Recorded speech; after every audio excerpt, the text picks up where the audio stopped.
Martin Celebrity Roast, coming to you from the MGM Grand Hotel in the entertainment capital of the world, Las Vegas, Nevada. Ladies and gentlemen, from the beautiful Ziegfeld Room, tonight's star-studded roast has brought together some of the world's greatest entertainers. They've come from all over the world to be here tonight, here in Las Vegas, in person.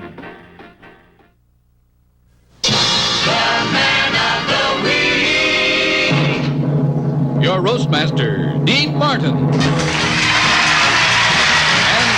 very special man of the week, Hugh Hefner.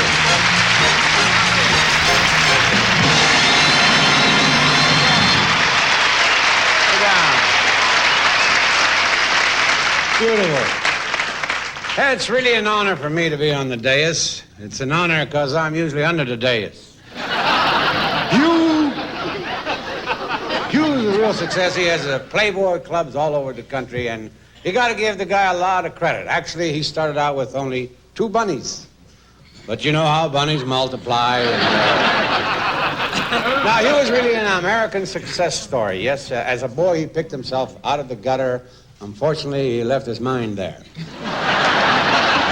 I tell you, this guy really leads a swinging life. I was up to his mansion once, and I saw his bedroom. He gets so much action, he's got the only waterbed with white caps. There's been a lot said and written about Hugh, but I'll tell you one thing. I've been in his company many times, and Hugh's as American as apple pie, and about as thrilling. And now I would like to introduce Mr. Billy Baxter, a comedian who comes to us from England. Billy? Baxter.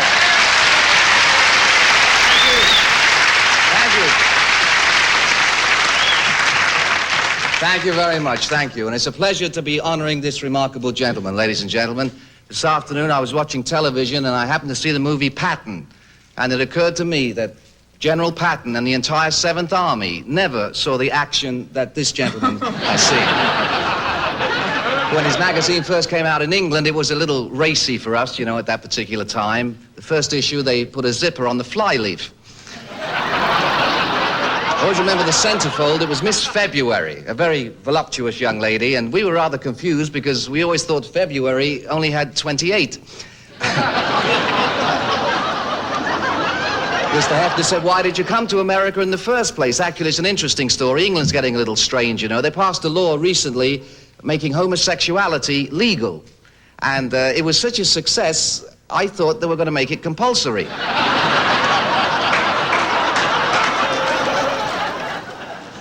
He also asked me a very strange question. He said, did you celebrate the 4th of July in England this year? Which, of course, we don't celebrate the 4th of July in England, sir. You know, we lost an entire country. There's nothing to celebrate.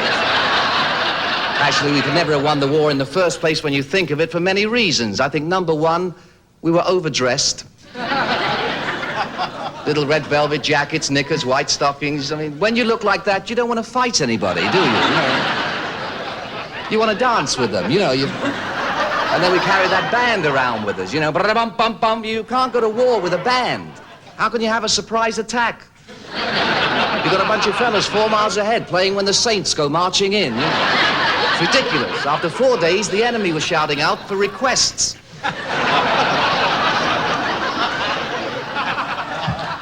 And you knew how to behave when you won a victory because you used psychology. We didn't, you see. Every time we had a victory, we'd celebrate with tea and biscuits.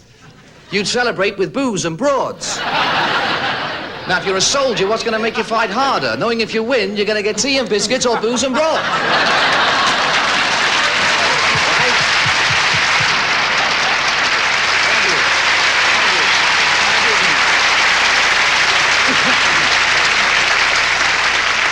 Ladies and gentlemen, right now I'd like to introduce Mr. Howard Cosell. Howard's been my friend for a long time, and there are many reasons for that, mostly bad luck.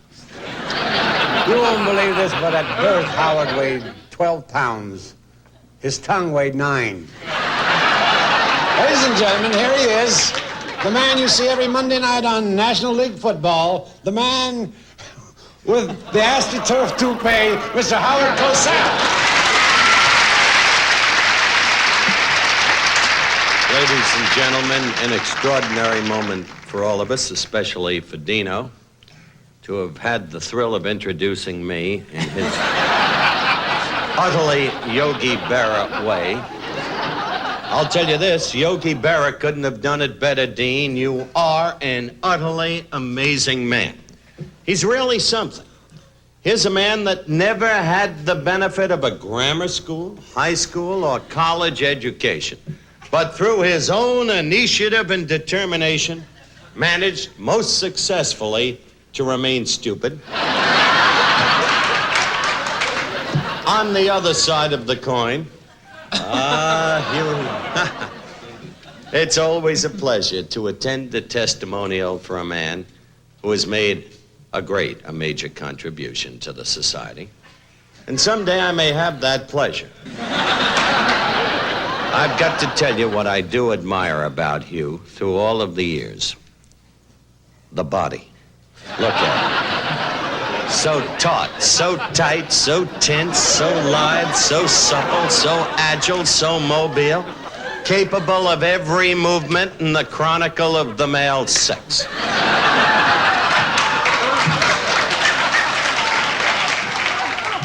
Many people in this country have been misled. They remember the centerfold, the classic one, in Cosmopolitan magazine, where they thought they were seeing Burt Reynolds. Only the face was Burt's, the body was Hugh's. In Hugh Hefner, we have the honor tonight to be honoring, to be roasting the biggest nothing I have ever known. Hugh, we are very proud to be here with you.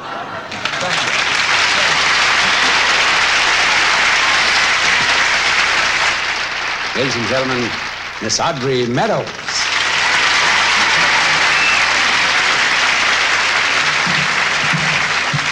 Thank you. It is my honor tonight to make a presentation to Hugh Hefner on behalf of all the women of America. You know, women have always thought that there was something obscene about their bodies. And it took Hugh Hefner to show them exactly what it was. Now, a lot of people criticize Hugh for filling his magazine with photos of nude women, but actually he only does it for humanitarian reasons. He likes to give girls who can't afford clothes a job. Now, the women's liberation movement claims that Hugh portrays females solely as sex objects. They say he presents a totally false picture of what a woman is. Well, that's poppycock. Hugh shows women as they really exist in the mind of every red-blooded American pervert.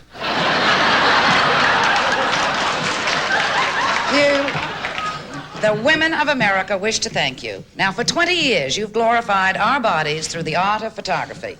So tonight, we would like to return the favor.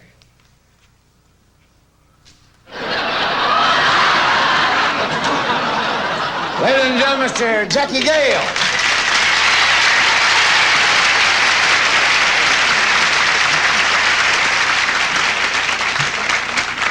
Dean, I'd like to say you've come a long way from Steubenville when you thought kung fu was an Italian curse word. And I don't understand how they could have a roast for a man like this. I mean, the man is nice. I worked for this man for years in the Playboy clubs. I worked there so many years, I started to recognize the bunnies by their faces. And he's kind to these girls. This man is kind. You never see an old bunny because he retires them to a bunny home in Hawthorne, Nevada. That's right. He has this home for these girls. This wonderful man, where he gives them hot chicken soup and shows them color slides of big tippers out of the past. That's right. I know a girl who wanted to be a bunny, but unfortunately, it meant something to her, but she didn't have the measurements. So she went to see a doctor about silicone. But that's right, she couldn't afford it, so she had putty. That's right. This girl was a 42 long. And you've got people here, you've got Tom Hall is here, this country singer. I know what I've been working in those country towns, Tom. I've been in those towns, baby, eating them grits. You people eat grits? It looks like, he knows what grits is. You know what grits is? It looks like farina dipped in cement. That's right, the more you eat, the more it multiplies. And Dick Martin, it's good to see you, Dick. Smiling like usual. Stop bugging Dean to team up. He don't eat a part. I love Dick Martin. He's got a smile. It looks like he's got 2 sets of uppers and 2 sets of lowers. That's right. If you and Dom DeLuise ever do a show together, you'll blind 8 states. Jeez, I got some good stuff here tonight. I didn't think it was going to be this good, Dean. It looked shaky to me, but I took a shot with it. Joey Bishop. It's an effort for you to come out, Joey. He sits by the phone waiting for Johnny Carson to get sick. And, of course, Howard Cosell, the eloquent Howard. 40 million people listen to you, Howard. 40 million people listen to this man on a Monday night announce a football game. Unfortunately, it's not the same game they're playing on the field. I never heard anybody louse up a game like that in my life. And this man was a lawyer. And what a lawyer this man was. A big day for him was repossessing a Hudson. This great lawyer, this man took a traffic ticket, had it reduced to second-degree manslaughter. And I want to say something, Hef. I don't care what these people say about you. You're okay in my magazine. And I just have a little thing for you, for me. It's a sentimental thing because I think a lot of you. You've had fame, you've had fortune, and you've had girls galore. But I know when you reach your final hours, you'll still be yelling, "Get me more! Get me more! Get me more!" Thank you.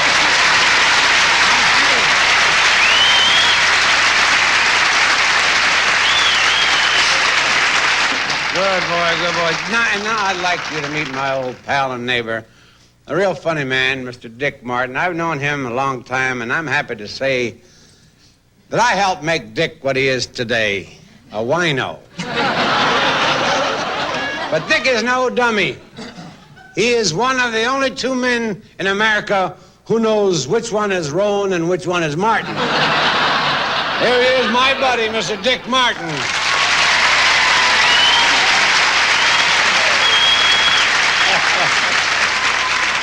Hugh Hefner is a man who found out at an early age that life begins at 40, 26, 36. You know, usually the recipient of a tribute like this is awarded a scroll or a plaque or something in recognition of the contribution. Now, you may think I'm fumphing, but not really. That's timing. That's timing.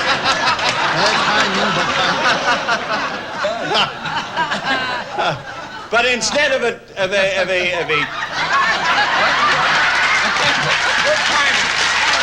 you notice how I keep it going? But a lot of your friends here at the dais and other people have contributed gifts to you, Hugh, that'll add to the decor of your home in Holmby Hills. As a matter of fact, the first one in the stairway. You know the stairway there? You know it. You live there, right? It's a set of stained glass windows depicting the scenes from the life of Saul Mineo.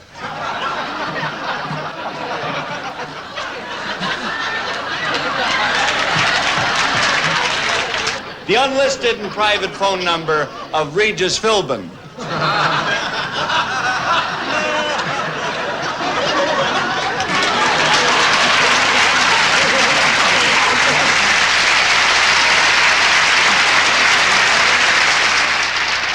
Joey Bishop is here tonight, and I'm just going to give him his usual introduction.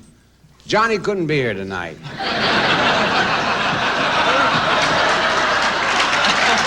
So filling in for him is Mr. Joey Bishop.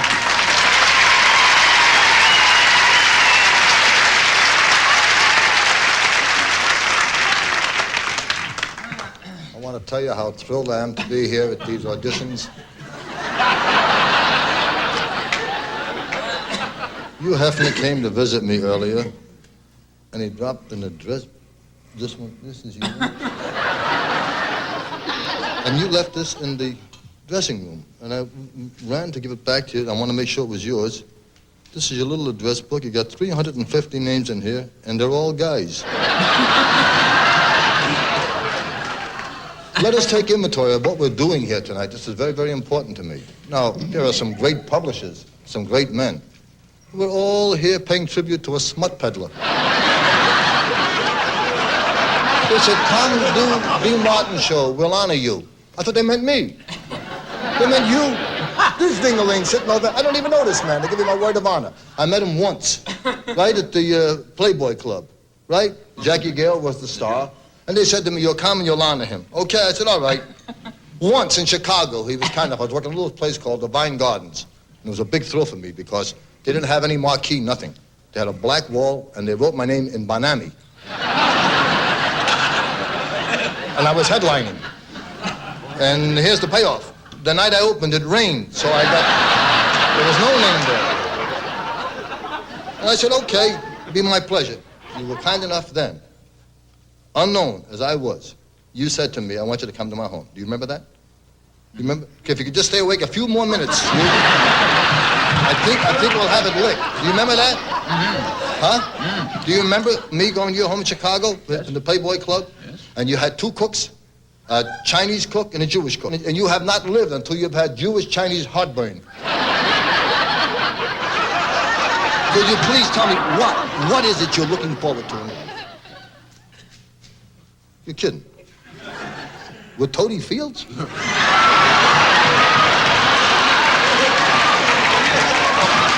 I just want to sum all of this up by saying, ladies and gentlemen, if you're familiar with the roast, you know we only rib someone we're very, very proud and happy to know. All the things you hear about Hugh Hefner are not true. The boozing with the broads and all, it's not. If they were, you have my word of honor, they would have thrown him out of the Communist Party years ago. Now,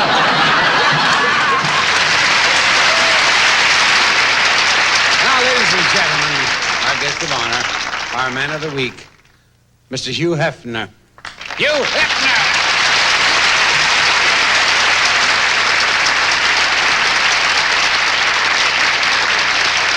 Well, I want to thank you, Dean. And this is an evening that I'll never forget, though I'm certainly going to try. It's really a kind of a special treat when you come to a roast where the host is already fried. But I do want to thank everybody connected with this, for me, rather special evening. Thank you, Joey, Dick, Jackie, Billy, Audrey, Loretta, Tom, and, of course, humble Howard. The original Deep Throat.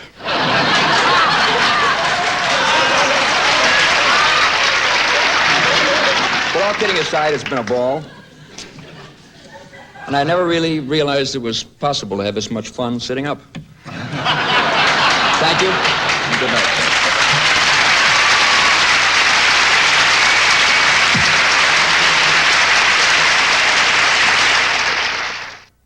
Well, that's our show for tonight.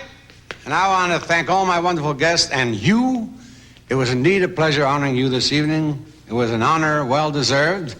I wish you the best, and if you phone Frank Sinatra, he'll tell you who they are. Good night, everybody. I'm on my way home. Catherine, warm up the hot chocolate.